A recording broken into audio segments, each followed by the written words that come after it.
అందరికీ నమస్కారం. నా పేరు రమ. నీతో చుంబనవే. రెండవ భాగం. రచయిత సునందారాం గారు. ఫ్రెండ్స్, న్యూ స్టోరీ కాబట్టి ప్రతి ఒక్కరూ లైక్ చేయండి, హైప్ చేయండి. మీరు చేసే హైప్ వల్ల స్టోరీ మరింత ముందుకు వెళ్తుంది. ఇంట్లోకి అడుగు పెట్టగానే నాకు ఎదురయ్యారు సిద్ధుకి అమ్మ, నాకు అత్తగారైన సురేఖ గారు.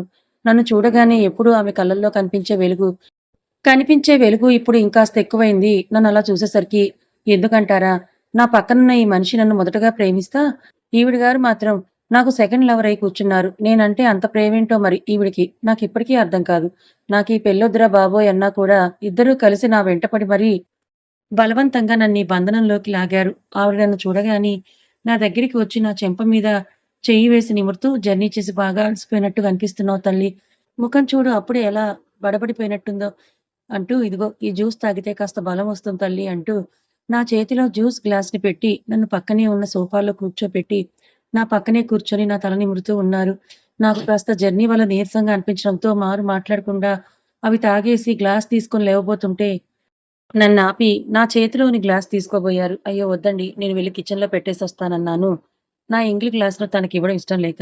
చూడు బంగారం, నువ్వు అలాంటి ఫార్మాలిటీస్ ఏం పాటించక్కర్లేదిక్కడ అంటూ బాలమ్మ అని ఆ ఇంట్లో పనిచేసే ఆమెని పిలిచారు. ఆవిడ వచ్చి ఆ గ్లాస్ తీసుకొని వెళ్ళిపోయింది. మధు, నువ్వెళ్లి స్నానం చేసిరా తల్లి. ఇంట్లో దీపం పెడుదువు గాని అని అంటూ. ఆద్య, మధుని పైకి తీసుకువెళ్ళు. తనకి వాళ్ళ గది చూపించమ్మా అన్నారు. సిద్ధు, నువ్వెళ్లి గెస్ట్ రూమ్‌లో ఫ్రెష్ అవ్వని చెప్తూ ఉండగానే ఆద్య వచ్చి, అమ్మా, నువ్వు చేసే పని ఏమీ బాలేదనంది. ఏమైంది ఆద్య? నేనేం చేశానిప్పుడు నీకు నచ్చని పని అని అడిగారు. ఏం చేశావా? నీ కోడలు ఇంట్లోకొచ్చి రాగానే జర్నీ చేసి అలసిపోయిందని చెప్పి జ్యూస్ ఇచ్చావు. దగ్గరుండి మరి తాపించావు. మరి నేను కూడా అలాగే జర్నీ చేసి వచ్చి అలసిపోయాను కదా! కనీసం నువ్వు నన్ను వచ్చిన దగ్గర నుంచి పట్టించుకున్నావా అంటూ బుంగమూతి పెట్టి అలకబూనింది మేడం గారు. ఊరుకోవే బంగారం. తనంటే నిజంగానే అలసిపోయి నీరసంగా ఉన్నట్టు తెలిసిపోతుంది చూడగానే. కానీ నువ్వు మాత్రం అలా కనిపిస్తున్నావంటే చూడ్డానికి. దారంతా నన్ను కొట్టి నా రక్తం తాగావు కదే రాక్షసి. ఇంకా నీకు నీరసం ఎక్కడి నుంచొస్తుందే అంటూ కళ్ళెగరేస్తూ నవ్వాడు అజయ్ అన్నయ్య. ఒరేయ్! నువ్వు ఈ రోజు నా చేతిలో పచ్చడైపోతావు. ఇంకా ఎక్కువ మాట్లాడావంటే నోరు మూసుకొని వెళ్లి పడుకోపో అంటూ అజయ్ అన్నయ్యని తిట్టి పంపించేసింది మేడం గారు.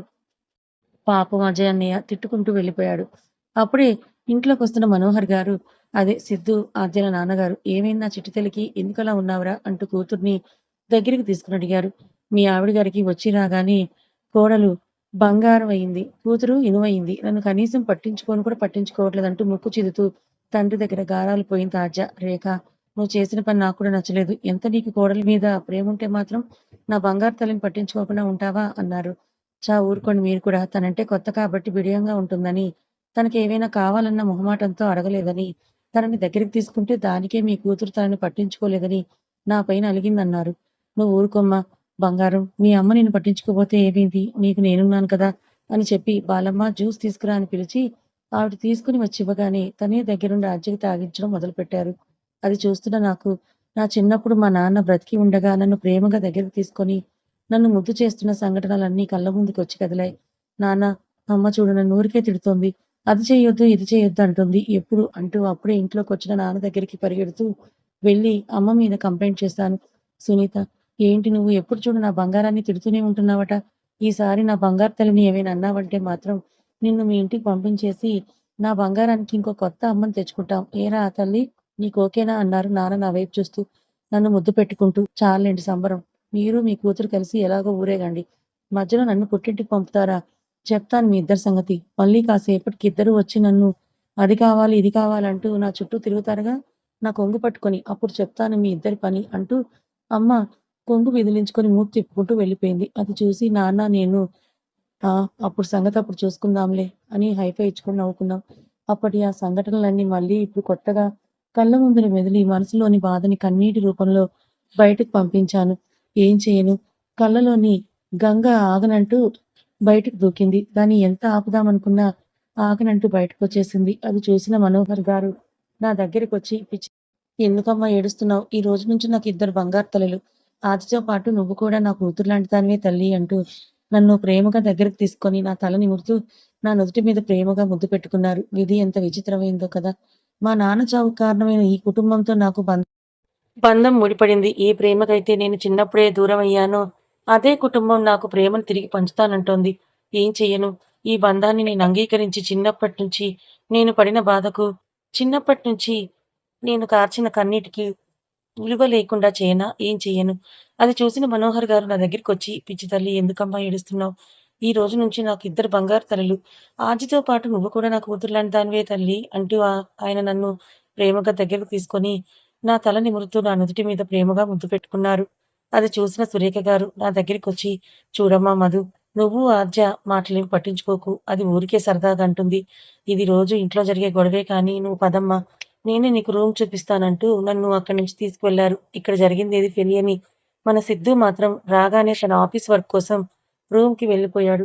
తనలాగే ప్రేమించే తన అమ్మ తన భార్యని బాగా చూసుకుంటుంది అన్న నమ్మకంతో నాకు రూమ్ చూపించి నాకు కావాల్సినవన్నీ సర్దిపెట్టి పూజ కోసం కింద ఏర్పాట్లు చేయడానికి వెళ్ళిపోయారు. తనలా వెళ్ళిపోగానే డోర్ లాక్ చేసుకొని మనసులో ఉన్న బాధని బయటకు పంపడానికి గుక్కపట్టి ఏడ్చాను. అలా కొంతసేపటికి మనసులోని భారం తీరింది అనిపించగానే లేచి వెళ్లి స్నానం చేసి రెడీ అయి కూర్చున్నాను. ఇంతలో సురేఖ గారు వచ్చి, "రెడీ అయ్యావా బంగారం?" అంటూ నా వైపు చూసి, "కళ్ళేంటమ్మా అలా ఉన్నాయి?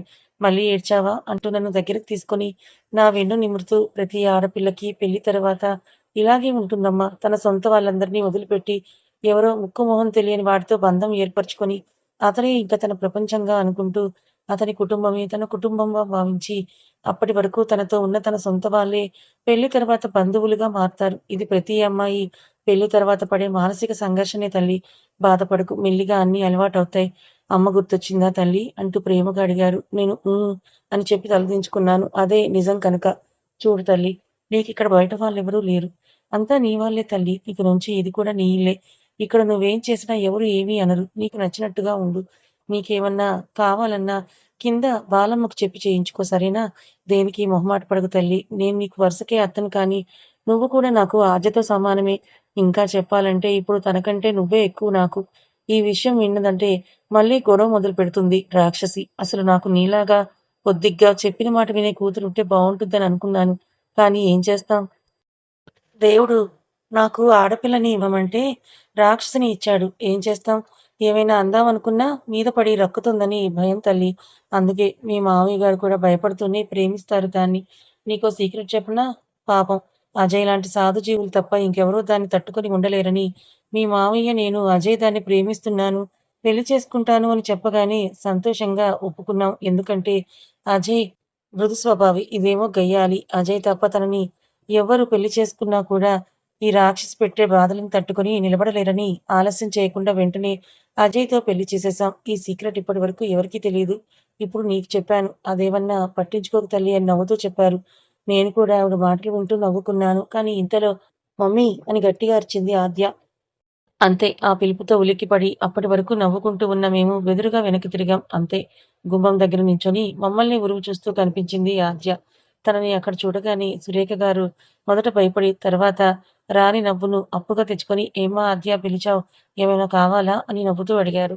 ఆద్య మాత్రం ఏం సమాధానం చెప్పకుండా మా ఇద్దరి వైపు ఉరిమి చూస్తూ, "ఏం చెప్తున్నావు నీ కోడలికి నా గురించి? నేను రాక్షసినా?"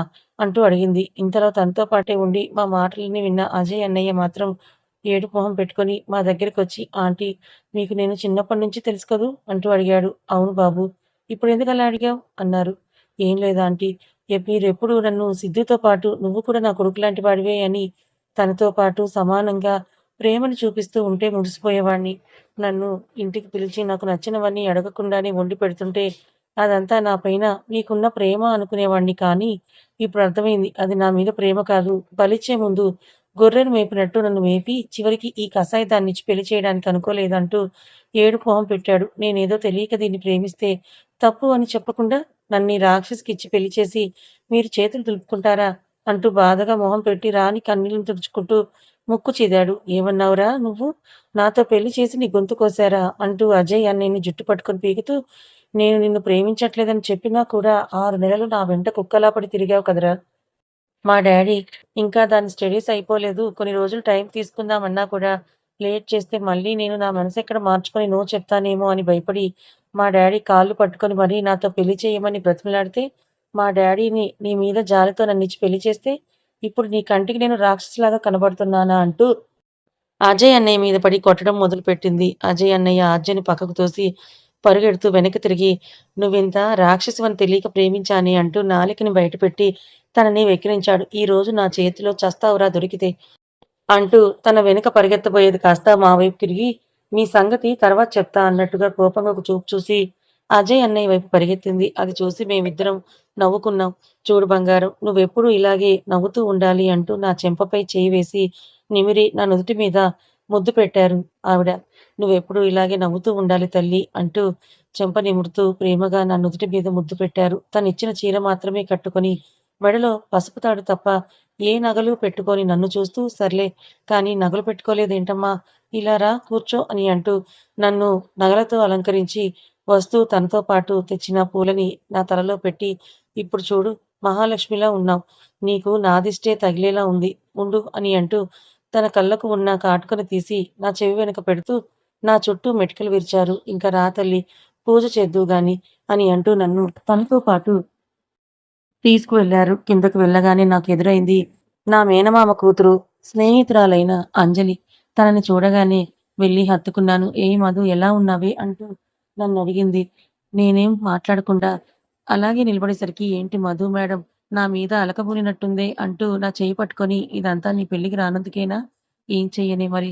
ఇదంతా ఇదిగో నా కడుపులో ఉన్న బుజ్జిగాడి వల్లే.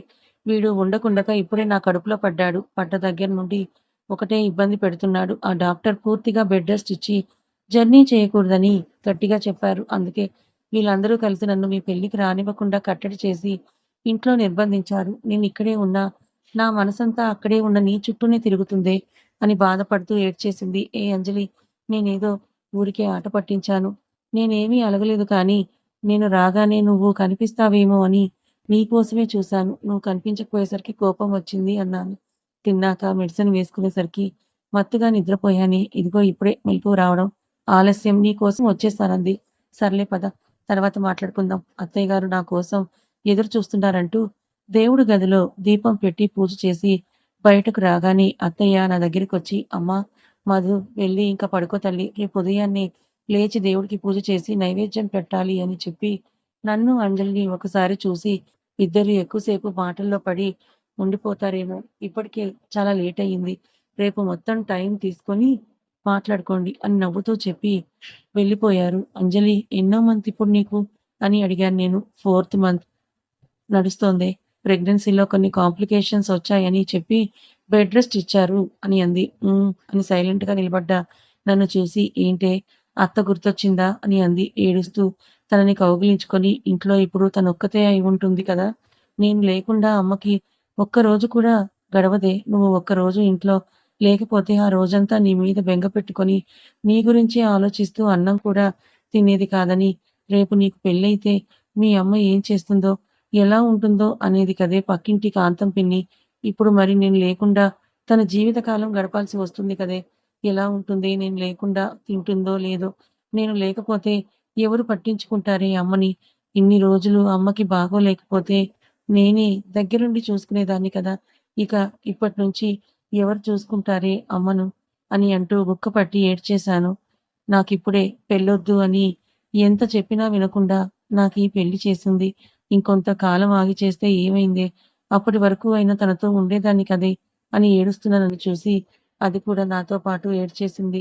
కొంతసేపటికి తేరుకొని అంజలి అసలే ఒట్టి మనిషి కూడా కాదు. నాతో పాటు తనని కూడా ఏడ్పించడం మంచిది కాదని గుర్తొచ్చి తనకి దూరం జరిగి సారీనే. నేనేడ్చి నాతో పాటు నిన్ను కూడా ఏడ్పించేశాను. ఇప్పటికే లేట్ అయ్యింది. ఇంకెళ్ళి పడుకో అని చెప్పి దాన్ని పంపించి నేను నా రూమ్ వైపు కదిలాను. నా రూమ్ వైపు వెళ్తూ మెట్లెక్కుతున్న నాకు మెట్ల పక్కనే ఉన్న మా అత్తగారి గదిలో నుంచి ఏవో మాటలు వినిపిస్తున్నాయి. "నా బంగారు తల్లివి కదూ! ఒక్క ముద్ద తిను తల్లి" అంటూ ఆర్జని బ్రతిమలాడుతున్నారు మా అత్తయ్య. "నాకేం వద్దులే పో. నేను రాక్షసిని కదా! వెళ్ళి నీ ముద్దుల కోడలికి పెట్టుకో పో. నాకేం వద్దు" అని అంటూ అలిగి కూర్చుంది ఆర్జ. "నువ్వు నా బంగారు తల్లివైతే నిన్ను నేను రాక్షసి అని ఎందుకంటానమ్మా? ఏదో తను తన పుట్టింటి వాళ్ళ మీద బెంగపడి ఏడుస్తుంటే తనని కాసేపు ఆ ఆలోచనల నుండి బయటకు తీసుకొచ్చి నవ్విద్దామని అలా చెప్పాను తల్లి. నీకు తెలుసు కదా నువ్వంటే నాకెంత ప్రేమో. నిన్ను ఒక్కరోజు కూడా విడిచిపెట్టి ఉండలేను కదే.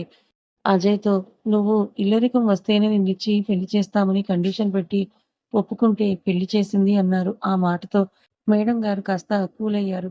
ఇంకా మా అత్తగారు తనకి గోరుముద్దలు తినిపించి తన ఒళ్ళోనే పడుకోబెట్టుకొని జో కొడుతూ కనిపించారు. తలుపు ఓరగా తెరిచి ఉండేసరికి అక్కడే ఉన్న నన్ను చూసి నవ్వుతూ వెళ్లి పడుకోమని సైగ చేశారు. మళ్ళీ ఆది చూస్తే ఎక్కడ రచ్చ మొదలు పెడుతుందో అన్న భయంతో నేను తనని చూసి నవ్వి మెట్ల పైకి చేరి నా రూమ్ పైకి వెళ్తూ డోర్‌పై చెయ్యి వెయ్యబోయేంతలో నన్ను ఎవరో నా చెయ్యి పట్టి లాగి తనతో పాటుగా పక్కనే ఉన్న మరో రూమ్‌లోకి లాక్కుని పోయారు. కళ్ళు మూసి తెరిచేలోగా జరిగిన ఈ హఠాత్ పరిణామానికి భయంతో అరవబోయేంతలో అరవటానికి తెరిచిన నా నోటిని నా అరుపుని బయటకు రాకుండా తన నోటితో మూసేశారు.